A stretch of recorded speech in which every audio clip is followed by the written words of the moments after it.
Hey everybody, welcome back to another episode of People Talking from a Social Distance. Today I have another awesome guest, someone that I was excited when he approached me to do an interview. We have some things in common, but some other things we think very differently about. So I guess we'll introduce the guest. You do the math. It's Adam Bezinovich. Hey, thanks for having me. I'm super stoked. I don't know if you remember this, but one of my first memories of you in this building was you showing up to a sci-fi meeting with like Mega Man 2 and just the kids being in awe of how difficult old video games are as you were just like crushing levels. It was fantastic. Yeah, I forgot how that actually happened, but somehow it got around that I'm a pretty big gamer, specifically old school collecting games. I got into that really early on before I had kids and I had disposable income. I used to buy old video games that I never got an opportunity because they were so expensive back in the day. And my parents, everybody would get one or two. So I was buying up a lot of these at thrift stores, and I had Mega Man 2, and somebody in class had brought up oh, that game's really good. And I was like, I'll bring it. We play it. Yeah, and some of them knew a lot more than I was surprised because they'd never played it, but they must have watched a YouTube channel on it or something. Everything's on YouTube nowadays, but. Yeah, well, isn't that weird? There's that whole culture of I didn't play it, but I watched someone play it, right? Just blows my mind. I know. They were telling me things I had never even knew existed in the game. It's oh, go here and you'll get this E-tank. And I'm I wasn't even aware those little things with E were called E-tanks. I just always called them, energy bubbles or whatever. So yeah, it was fun. It was a pretty cool experience. Unfortunately, nowadays we haven't been able to go back and do things like that. It's one of the things with sci-fi was cool. You can see a lot of people in different elements, including sometimes teachers to show up. Well, that seems like a great segue to move into our first question, because as we've seen with these interviews, so much of who we are in education is part of our person, right? We sort of identify with the job beyond it just being our profession. But if you were to apply a label outside of your profession or outside of teacher, what would that label be and why? I think this point in my life would definitely be a father, husband, basically family man at this point. That's with 3 kids. That's where I spend pretty much every hour I'm not here. That's what I'm doing is with, my youngest son is 7 months old, and I have a 2-year-old daughter and a 4-year-old daughter, and, finding things that they're interested in. My 4-year-old's really into drawing and getting back into that, and, doing activities with them, and watching them just learn is probably what I spend the most time doing, and it's so it's experience I really enjoy. So. Well, and I love that you bring up getting a chance to get into things again, right? Having children, giving you an opportunity to see some of the things you used to be interested in a new light. I hadn't heard that before. That's a really interesting concept. Yeah, some things don't age very well. From what I like to say, I'll show my daughter or something here's a cartoon we used to watch, and it'd be some of them are not really PC, and Disney will run a lot of things beforehand and say beware that this video is not up to today's standard, which is really an interesting thing because a lot of them aren't at all. And some of them just aren't very interesting. And my daughter would be why did we watch that video? But it's like anything. You look back on it, you're oh, this was a great thing. The Ninja Turtles, all those movies I have these really fond memories of. And then the first couple are very slow moving. First one specifically, the second one I think is very slow moving. It's not as exciting as I remembered it to be. So. Do you remember? Because I remember growing up, we not only had the Ninja Turtle movies, but isn't one of them a concert movie, right? It went the franchise one where the rails. Vanilla Ice comes into the second one, and he's on stage rapping. And honestly, that's the only other song I know by Vanilla Ice, other than Ice Ice Baby. And he had an album, and that's the only other song I know by him. But yeah, it was that movie, that scene is very memorable. Some of the movie is very slow moving, but they were great at the time because it was such a big part of childhood was talking about Ninja Turtles, and there was no internet, and I didn't really read the comics that much. I just watched the cartoon after school, and that was a big thing, talking about that on the playground, and so showing that is to my daughter's 4-year-old, she kind of liked it a little bit. She liked that they do karate, but that's about as far as she probably got into it. So. To this day, my brother will every once in a while just send me a random text message that say, "Is that a Jose Canseco bat?" The movies do stick with you. Yeah. So, it is a it's definitely something that if you grew up in that era, like those movies were pretty big and it's exciting. And the third one, I mean, it was done like later on and it has a totally different spin to it, like where they go back in time. But the first two are very good, and they were very exciting at the time. Like just having a live action version of that movie was pretty cool. Right on. I think a good thing about being a teacher is it, in a lot of ways, helps us sort of live through our passions or do things that we're passionate about. But I think also it gives us opportunities to engage in other things or learn other things or sort of embolden other passions. So is there a way that you can think of or an example you can give us of how being in this profession has helped either shape or foster or enlighten some of your other passions? So, like originally, like when I went to college, I was pretty confident I was going to be an engineer. Like that was what my goal was. I thought I had everything probably figured out. Both my parents, like my dad's a photographer. He's more on the art side. My mom's a writer, and she English major. And so like being in math, like, I was totally like not part of that whole section of my family. So I do have an uncle, and my grandmother was really like, she went back to school and became like, studied more math later on. But that's kind of how I got into it. Was my grandmother and my uncle who would take care of me during the day.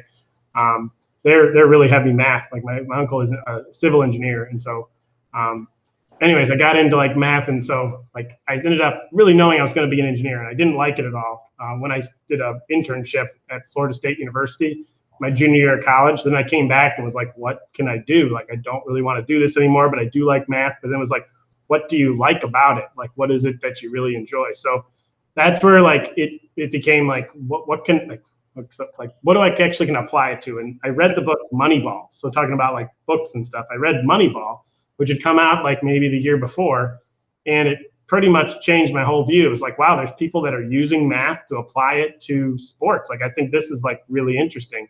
And then just trying to make connections to what can you use math for other things. And somehow along the line, I got into, okay, well, maybe I should try to share with, students and try to teach students that it's not just solving for a variable. It's not just these equations in a book. There are other applications for it. So I guess in a roundabout way of answering your question, I guess, it's sort of becoming a teacher and getting into teaching. I do try to tie math into other areas. I mean, I do teach the sports statistics course, which lets me kind of show like my original passion for what kind of spurred me going into teaching was like, how can you apply this other areas, and how can you get other people to see the usefulness of it? Because unfortunately, I think a lot of times people view math as this thing that we just did in school and we had to do it to get a grade, and there's an answer, but nobody really uses it. So like, let's move on with our day. Or there's always a calculator in your pocket. Like that's the big thing that everybody always says. So I guess it's encouraged me to find other ways and always try to tie back to like what can you use this stuff for, and what is it useful for, and why is it interesting? I mean, I like math because even like just if I look at something like a business is doing something, like you look at like Jiffy Lube a couple of years ago was like offering free brake inspections. And so my first thought is like, why are they doing that? Like, what is the purpose of that? And my thought process is probably they're gathering information on what the most common brake problems are, and then they're probably going to offer those services later on if they can handle it in their garage. So like, that's what I use math for, like trying to solve what's going on and what's happening, or interpreting against my world. And so I try to show students, maybe not always very successfully, the usefulness of that aspect. So like when people always ask me like what I like about math, like that's what I like about math. Like, how can you can use a formula or a model to predict who you can draft, or what can you do for gambling purposes? Not that I gamble that much, but that's so I don't know if that's a lot of information there, but hopefully that answered something in your question. No, that gives me a couple things. So first off, I really like that. That's really a humanizing way of looking at math, and I think. Because I think all of us do that in our own way, right? Like you can use math that way. I try to use literature that way. Someone might use science that way, and it's just that lens through which you view it.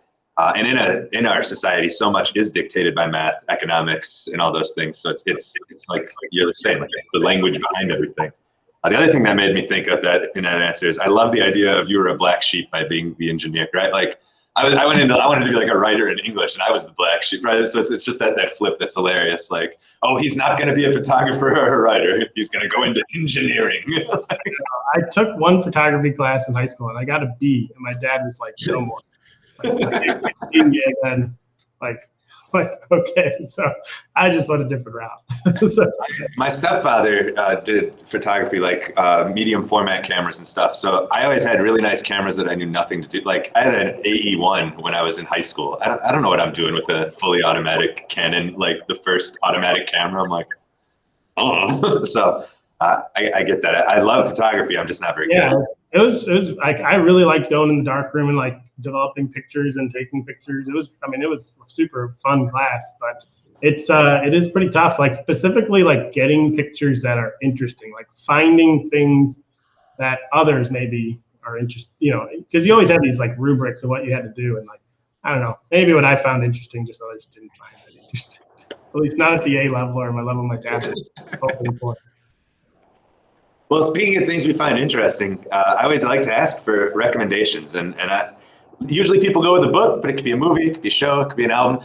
I think when we recommend things, we give people an insight into sort of the way we view the world, or the way that we see things around us. So do you have a recommendation for us? What would that be? Yeah, I mean, I in terms of like TV shows, I really like, I think we talked about this before, like Arrested Development, Curb Your Enthusiasm. I mean, Curb Your Enthusiasm probably is, one of my favorite shows, especially like nowadays. Like it's kind of an extension of Seinfeld, or it's very Seinfeld-esque. But yeah, I really, really like that show a lot. If you haven't gotten into that, it's pretty enjoyable. Also, if you like Seinfeld, it's perfect extension. And then Arrested Development is just very clever. Specifically, the first couple seasons are very, very clever. And then Schitt's Creek, which is kind of in the same area, is in that same vein, I guess. It's very enjoyable. And then books, I know we've talked about this before because you're a Kurt Vonnegut fan, but the Welcome to Monkey House, or the title of the short stories collection. Yeah. I read that book. So when I was working in Kansas City, we used to have this book exchange once a year where like the whole school would basically get to pick one book, and then Barnes & Noble would purchase it for all the teachers. And one year I picked that book and I read it, and there's a story in there, Who Am I This Time?, which I've told you this before. And like that pretty much, like I read that story and then I pretty much decided like I can't stay here anymore. Like I was living in Kansas City. It was like right after the recession. Like it was hard to get back to Illinois. Like, I wanted to come back here. Obviously my fiance was out here. She was my girlfriend at the time, but so I really wanted to get back here. And at that point I was just like, I'm done. So I applied to like 135 schools to try to just get out of Missouri, try to find something that could take an interview on me, and that's how I kind of ended up here. So we can thank Vonnegut. That's awesome. I'll always take that. So if you haven't read that, that's a pretty enjoyable collection of short stories. I mean, it has obviously the Welcome to Monkey House is very good, and then Harrison Bergeron, I think, is like we read that one in high school. So I still teach that to my kids. Yeah. Anytime I can make people read Vonnegut, I will make people read Vonnegut. Yeah. Right on. Yeah, those are awesome. There's interesting. There's a similarity, right? There's sort of a nihilistic humor, both in the television shows you presented and then Vonnegut as well, right? There's nothing wrong. No, that's a good thing. There's something to that, right? Right. I do like things that kind of comment on stuff like that. So for sure. Well, and I think that brings us to again another place that's interesting to sort of feed into that idea, and that's I think. Like you had said before we started recording, I'm kind of known for specific things, right? Like people know me in a specific way in the building, but I think there's also, all of our colleagues have things that we wouldn't necessarily know unless they told them. So is there a surprising fandom or activity that we wouldn't guess or that we wouldn't know unless you let us in on it? Yeah, so probably most people know me as the math teacher, is also the cross country or track, so the running math guy. But I'm actually really into cartoons. Like growing up, I was really into like the Nickelodeon cartoon. I mean, I already mentioned Ninja Turtles. So I draw a comic strip, like just in my free time. So it's just totally just for me to just do. I'm probably, I do send it to my siblings because they humor me and read through it every once in a while. At least most of them do. I'm one of 6, so I do, I send it out. But I draw it on an iPad, and I have like a comic strip. It's very much based on, I would say, it's kind of in like Ren and Stimpy was like the show. It kind of like got me into like the idea of the characters. And then my younger brother, who's who's 10 years younger than me, was really into SpongeBob. So they're very similar shows. There's two main characters in it. So that's kind of the comic strip is about. And actually where I got the idea was I had to do this in an English class. We had to like write a children's story and then read it. And like I started this idea of this comic called Francis the Frog, who lives with his mother named Frannis. And I just write this comic strip. It's very ridiculous. And like I said, I'm probably the only, like if I think it's funny occasionally when I read through it. It's like, oh, that's pretty clever. But it's very much like Ren and Stimpy and SpongeBob SquarePants style. So. That's amazing. Okay, so like, I love comics. I grew up on, I mean, it was Garfield when I was a kid, but like Far Side and like Bliss and like I especially love like the one panel like commentary comic stuff. So yeah, that's awesome. That is awesome. Yeah, I mean it's definitely fun to like when I can sit down and like write one out, and I can usually get one out a month. Like where I just like sit down, I can storyboard it and then draw the stuff. And like I used to just do it on paper, and then like I got an iPad and I got the pen, which came in useful last year when I had to teach remotely, like having the pen. But like I had bought it and like learned how to use it for this purpose. And yeah, so yeah, I mean it's like it's just something I do that probably nobody would ever guess that's something that I do enjoy doing. That's awesome. And now obviously I'm obliged to ask if I can see the comics at some point, but we can talk about that off camera. You can see them. I mean, if you like Ren and Stimpy and SpongeBob SquarePants, you might get a kick out of them. We were talking about in that PD day last year, like you just got to keep doing it. Eventually they'll be pretty good. Like until you can turn out something that's makes sense to more than just you, I guess. I will say they're better than where they started. That's all you need, right? All right, the next place I like to talk about, especially as we're all apart, I think one thing that binds everybody is food. Everyone loves food. Everyone loves making food, going to eat. I know we talked on that last PD day during the 4 Dubs about some of like the family foods and like traditional foods that we either make or that we enjoy. But do you have a favorite food or a favorite restaurant experience that you'd like to share with us? Yeah, right now, I mean, with kids, our favorite thing to do right now is kind of like go to food trucks. So like we try to follow what's coming into St. Charles, and then we try to pick up something from a food truck. So there's a couple places that, like I mentioned in the 4 Dubs meeting, the Chuck's Wood Fire Pizza we really like. They were a bread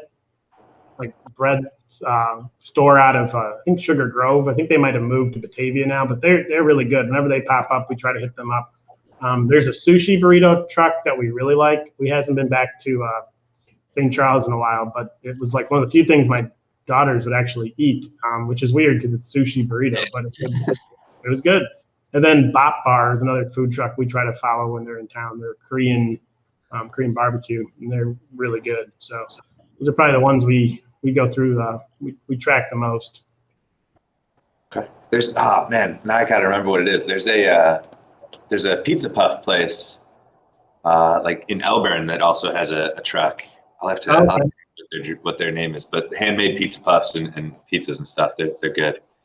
Yeah, I mean the trucks are cool because you can get food from I don't have to go into the city to try it. They come out to St. Charles, which some of them will. That's kind of unique. Like right now, kids, like I'm not going to drag them downtown. When we used to go down there and try different things, like Earl and the Goat, we really enjoyed when we went down there, and there's a lot of great restaurants, downtown. But right now, it's just not feasible. So Yeah, totally. even in St. Charles, it's not feasible going anywhere with 3 little kids. So even if there wasn't a pandemic. So. All right, last place we like to go, and I'm super stoked you picked this one. This is the question I always hope everyone answers. If you could have a theme song, what would it be? All right, so I thought about this a little bit because I was trying to figure out like what would it be, and so I guess what I came up with would probably be "Cherub Rock" by Smashing Pumpkins, because that kind of defines like a little bit of how I think and how I act. At least when I was younger, maybe not so much anymore, but that's like one thing for sure. And then also the Cat Stevens song from Harold and Maude, the title theme. Yeah, I don't even know what the name of it is. If you want to sing out, I think is what it's called. Like that's the other one I'd probably would say, which are 2 extremely different songs, but That's probably the two I would go with. That is a great answer. The second part of that question is, would you want it so like people could hear it when you entered a room, or would it be only you could hear it, nobody else? I think I want people to hear it for sure. Yes. If I'm gonna have a theme song, you got to hear it. Otherwise, I mean, it like announces that you're in the room or you're coming into the room. So you gotta have it. That is a fantastic answer. I just, again, as always, I always thank the guest. I appreciate you taking some of your time out. This was a fantastic discussion. I hope once we can get back to some regular sci-fi stuff, you can come and destroy some other old games and leave kids in awe. Yeah, I mean, I got plenty of old games, so we could definitely do that. But yeah, I think it's a great idea. Like, you know, we used to have like the holiday parties we could go to, and you know, this has been a way for me to get to know other people because we really don't have that opportunity. So it's really glad you picked this up, and we're able to kind of still stay in touch, even though, you know, learn about each other, even though we really can't have that experience quite yet. So maybe soon. So fingers crossed. Yeah. So.